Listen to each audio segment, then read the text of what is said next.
असतो मा सद्गमय तमसो मा ज्योतिर्गमय मृत्योर्मामृतङ्गमय ॐ शान्ति शान्ति শান্তিः। অসৎ থেকে আমাকে সতের দিকে নিয়ে চলো, অন্ধকার থেকে আমাকে আলোর দিকে নিয়ে চলো, মৃত্যু থেকে আমাকে অমৃতের পথে নিয়ে চলো। ওম শান্তি শান্তি শান্তি। ওম স্থাপকায় চ ধর্মস্য सर्वधर्मस्वरूपिणे अवतारवरिष्ठाय रामकृष्णाय ते नमः। जननीं शारदां देवीं रामकृष्णं जगद्गुरुं पादपद्मे तयो श्रित्वा प्रणमामि मुहुर्मुहुः। नमः श्रीयतिराजाय विवेकानन्दसूरये सच्चित्सुखस्वरूपाय स्वामिने तापहारिणे एकदन्तं महाकायं लम्बोदरं गजाननं विघ्ननाशकरं देवं हेरम्बं प्रणमाम्यहम्। जवाकुसुमसङ्काशं काश्यपेयं महाद्युतिं ध्वान्तारिं सर्वपापघ्नं प्रणतोऽस्मि दिवाकरम्। नमः शिवाय शान्ताय कारणत्रयहेतवे निवेदयामि चात्मानं गतिस्त्वं परमेश्वर। भद्रकाल्यै नमो नित्यं सरस्वत्यै नमो नमः। वेदांगवेदांत विद्यास्थानेभ्य एव च। जय जय देवि चराचरसारे कुचयुगशोभितमुक्ताहारे वीणापुस्तकरञ्जितहस्ते भगवति भारति देवि नमस्ते। कृष्णाय वासुदेवाय हरये परमात्मने प्रणतक्लेशनाशाय गोविन्दाय नमो नमः। रामाय रामभद्राय रामचन्द्राय वेधसे रघुनाथाय नाथाय सीतायाः पतये नमः। सर्वमङ्गलमङ्गल्ये शिवे सर्वार्थसाधिके शरण्ये त्र्यम्बके गौरी नारायणि नमोऽस्तु ते। सृष्टिस्थितिविनाशानां शक्तिभूते सनातने गुणाश्रये गुणमयी नारायणि नमोऽस्तु ते। शरणागतदीनार्त परित्राणपरायणे सर्वस्यार्तिहरे देवी नारायणि नमोऽस्तु ते। गुरुर्ब्रह्मा गुरुर्विष्णुः गुरुर्देवो महेश्वरः गुरुरेव परं ब्रह्म तस्मै श्रीगुरवे नमः।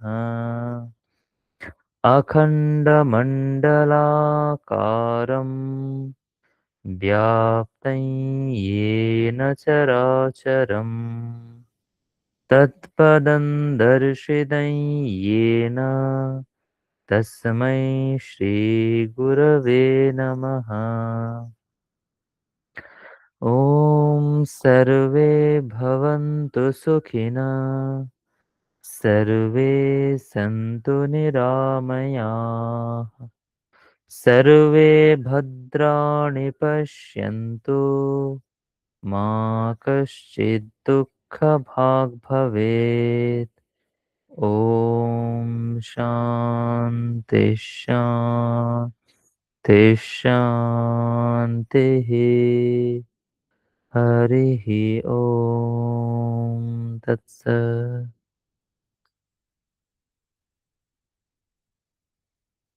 শ্রীমদ্ ভগবদ গীতা অষ্টম অধ্যায় পঞ্চদশ শ্লোক থেকে। वसुदेवसुतं देवं कंसचाणूरमर्दनं देवकी परमानन्दं कृष्णं वन्दे जगद्गुरुम्। अथ अष्टमोऽध्यायः। मामुपेत्य पुनर्जन्म दुःखालयमशाश्वतम् नाप्नुवन्ति महात्मानः संसिद्धिं परमां गताः। आब्रह्मभुवनाल्लोका पुनरावर्तिनोऽर्जुन मामुपेत्य तु कौन्तेय पुनर्जन्म न विद्यते। सहस्रयुगपर्यन्तम् अहर्यद्ब्रह्मणो विदुः रात्रिं युगसहस्रान्तां तेऽहोरात्रविदो जनाः। अव्यक्ताद्व्यक्तयः सर्वा प्रभवन्त्यः रागमे रात्र्यागमे प्रलीयन्ते तत्रैवाव्यक्तसंज्ञके भूतग्रामः स एवायं भूत्वा भूत्वा प्रलीयते रात्र्यागमे वशः पार्थ प्रभवत्यः रागमे परस्तस्मात्तु भावोऽन्यो व्यक्तो व्यक्तात् सनातनः यस्य सर्वेषु भूतेषु नश्यत्सु न विनश्यति। अव्यक्तोऽक्षर इत्युक्तः तमाहुः परमां गतिम् यं प्राप्य न निवर्तन्ते तद्धाम परमं मम। पुरुषः स परः पार्थ भक्त्या गुणेभ्यस्त्वनन्यया यस्यान्तस्थानि भूतानि येन सर्वमिदं ततम् यत्र काले त्वनावृत्तिम् आवृत्तिं चैव योगिनः प्रयाता यान्ति तं कालम् वक्ष्यामि भरतर्षभ अग्निर्ज्योतिरः शुक्लः षण्मासा उत्तरायणम् तत्र प्रयाता गच्छन्ति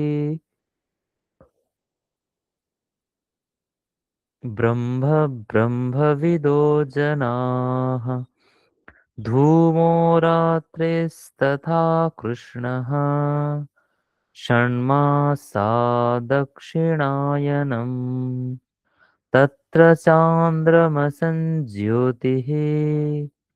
योगी प्राप्य निवर्तते शुक्लकृष्णे गतीह्येते जगतः शाश्वते मते एकया यात्यनावृत्तिम् अन्यया वर्तते पुनः नैते स्थिते पार्थ जानन् योगी मुह्यति कश्चन तस्मात् सर्वेषु कालेषु योगयुक्तो भवार्जुन वेदेषु यज्ञेषु तपस्सु चैव दानेषु यत् पुण्यफलं प्रदिष्टम् अत्येति तत्सर्वमिदं विदित्वा योगी परं स्थानमुपैति चाद्यम् ॐ तत्सदिति श्रीमद्भगवद्गीतासु उपनिषत्सु ब्रह्मविद्यायां योगशास्त्रे श्रीकृष्णार्जुनसंवादे अक्षरब्रह्मयोगो नाम अष्टमोऽध्यायः।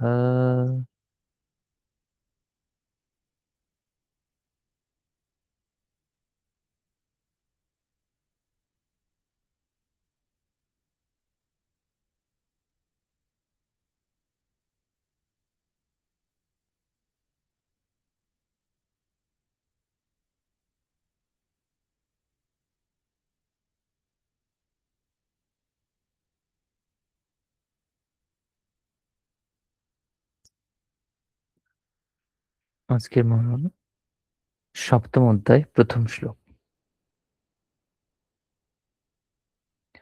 मय्यासक्तमनाः पार्थ योगं युञ्जन्मदाश्रयः असंशयं समग्रं माम् यथा ज्ञास्यसि तच्छृणु मय्यासक्तमनाः पार्थ योगं युञ्जन्मदाश्रयः असंशयं समग्रं माम् यथा ज्ञास्यसि तच्छृणु। ভগবান শ্রীকৃষ্ণ বললেন, হে পার্থ, একনিষ্ঠ ভক্তির দ্বারা আমাতে আসক্ত চিত্ত, মতপরায়ণ এবং যোগযুক্ত হয়ে যেরূপে তুমি বিভূতি, বল ও ঐশ্বর্য গুণান্বিত সকলের আত্মারূপী আমাকে নিঃসংশয়ে জানতে পারবে তা শোনো। ষষ্ঠ অধ্যায়ে ভগবান বিশেষ করে অষ্টাঙ্গ যোগ নিয়ে বলেছেন। সপ্তম অধ্যায়ের শুরুতে ভগবান অর্জুনকে বলছেন যে হে পার্থ,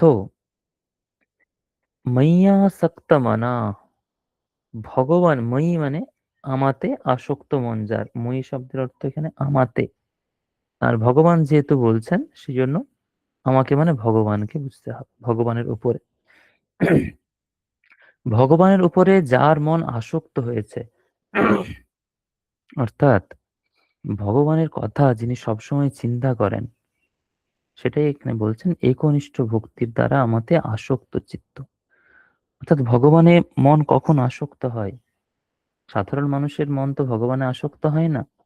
যদি কেউ ভক্তিমান থাকে, ভগবানের কথা সবসময় চিন্তা করে, ভগবানকে ভালোবাসে, তখন ভগবানে মন আসক্ত হয়। সেই রকম ভক্তিপরায়ণ ব্যক্তি এবং মদাশ্রয়, এবং আমাতে আশ্রিত, আমাতে আশ্রিত মানে যিনি ভগবানের উপর সমস্ত কিছু অর্পণ করেছেন, অর্থাৎ ভগবানই তার একমাত্র শরণ, ভগবানই তার একমাত্র আশ্রয়। খারাপ ভালো, পাপ পুণ্য, যা কিছু কর্ম, কর্তব্য অকর্তব্য, যা কিছু যদি আমরা ভগবানে অর্পণ করতে পারি, তাহলেই ভগবান আমাদের আশ্রয় হয়ে উঠবে। অর্থাৎ আমরা যা কিছু কর্মফল পাই না কেন, সুখ পাই না কেন, দুঃখ পাই না কেন, সব যদি ভগবানের উপর ছেড়ে দিই, সেই যে আমাদের অবস্থা হবে, সেটা ভগবানকে আমরা আশ্রয় করছি, অর্থাৎ সমস্ত কিছুতে আমি ভগবানকে শরণ নিচ্ছি। এ হচ্ছে মদাশ্রয়, মতপরায়ণ। আর যোগম যুঞ্জন, যোগ যুক্ত হয়ে, যোগ যুক্ত মানে বিভিন্ন ভাবে এটা ব্যাখ্যা করা যায়। এর আগে যেহেতু অষ্টাঙ্গ যোগের কথা বলা হয়েছে, সেই অষ্টাঙ্গ যোগও হতে পারে। অর্থাৎ ভগবানের সঙ্গে যিনি সবসময় যোগযুক্ত থাকেন, সব সম্পর্কে থাকেন, ভগবানের কথা যিনি সবসময় চিন্তা করেন, অর্থাৎ ভগবানের কথা, ভগবানের উপর ধ্যান করেন বা সমাধি করেন, এই রকমও হতে পারে। এইরকম ব্যক্তি অসংশয়ম, অর্থাৎ নিঃসংশয়ে, এটা কোনো সন্দেহই নেই যে সমগ্রম মাম জ্ঞাস্যসি যথা তচ্ছৃণু, আমাকে সম্পূর্ণরূপে, সমগ্রম সম্পূর্ণরূপে যেভাবে জানতে পারবে, তচ্ছৃণু সেটা তুমি শোনো। অর্থাৎ ভগবান এর আগে হয়তো যেগুলো বলেছেন, সেগুলো তিনি হয়তো যোগের মাধ্যমে গেলে বা ভক্তি যোগের মাধ্যমে গেলে এক একটার মাধ্যমে হয়তো বলতে পারে যে এই পথে গেলে, এই পথে গেলে, এই পথে গেলে, আমাকে সম্পূর্ণরূপে জানতে পারবে না। কিন্তু যে আমাকে সম্পূর্ণরূপে মন দিয়ে দিয়েছে এবং আমার উপর মন একাগ্র করেছে, আমাতেই আশ্রিত, সে যেভাবে আমার সম্পূর্ণ রূপটা জানতে পারবে, সম্পূর্ণ রূপে আমাকে জানতে পারবে, সেটা তুমি এখন শ্রবণ করো, অর্থাৎ আমি তোমাকে এখন সেইটা বলবো।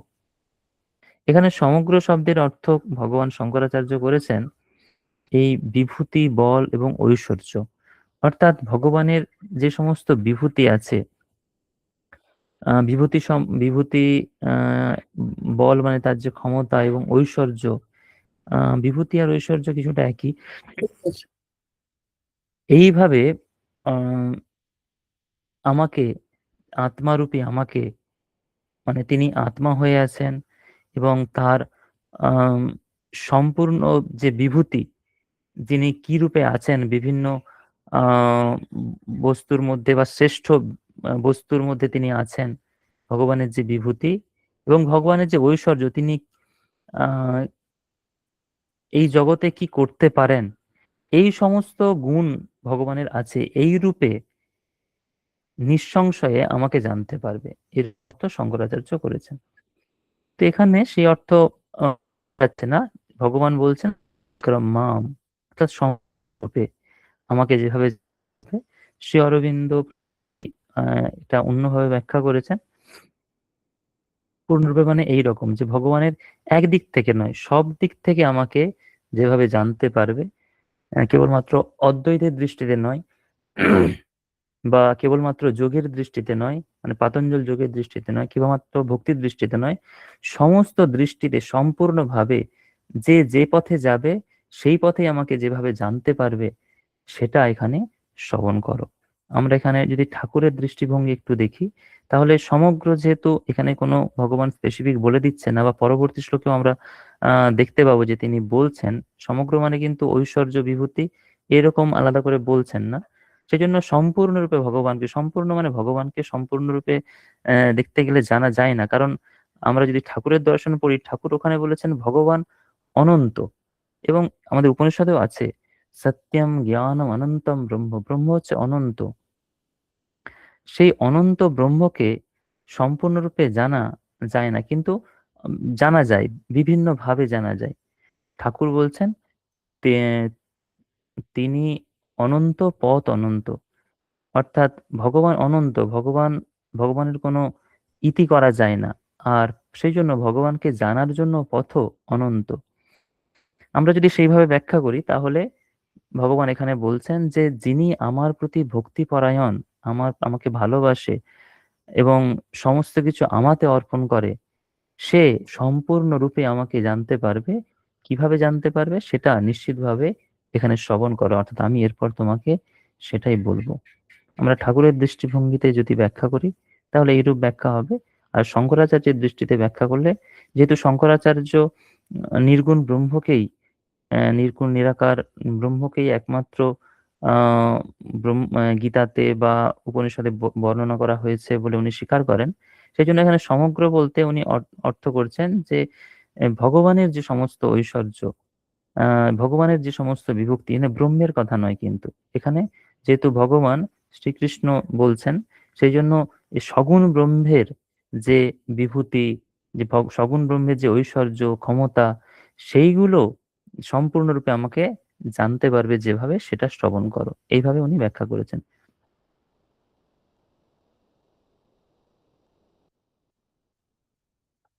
আমরা এখানে আজকের মনন পর্ব শেষ করছি। আপনারা আপনাদের প্রাত্যহিক জপ, ধ্যান, পূজা পাঠ, প্রাতঃভ্রমণ প্রভৃতির মাধ্যমে একটি সুন্দর নূতন দিন শুরু করুন। সকলকে সুপ্রভাত।